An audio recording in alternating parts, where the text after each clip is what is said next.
Good morning, everyone. Thanks so much for joining us here. This is your first alert on this Friday morning. Been talking all this week that this system may miss us down to the south and east, and indeed it looks like it's doing just that, which puts us in a pretty good spot here. Some morning clouds that are fairly thick. We'll see some breaks in those clouds later on. Winds blow in from the north anywhere from 10 to 20. We're expecting highs today generally into the 40s. Here's Pinpoint Futurecast to help with the visual. Even towards Mount Pleasant, this thing may barely even get up towards you. However, if you're traveling east, this is kind of a Peoria and Chicago and Indianapolis kind of storm. So that's where things will probably be a little more troubling when it comes to travel concerns. There's when those clouds begin to thin a little bit later this afternoon into the early evening hours. And then for tonight, it looks like things ought to be fairly quiet.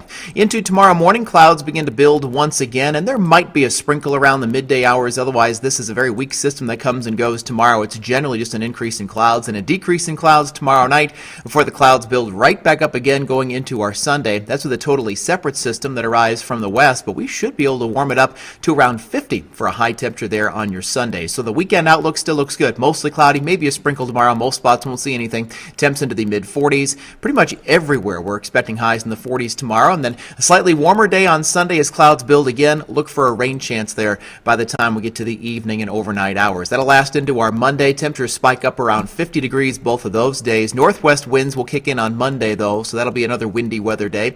And then most of next week is fairly quiet. You'll notice those temperatures, though, do begin to backslide a little bit towards the tail end of next week. Thanks so much for joining us. Enjoy your Friday and have a terrific weekend.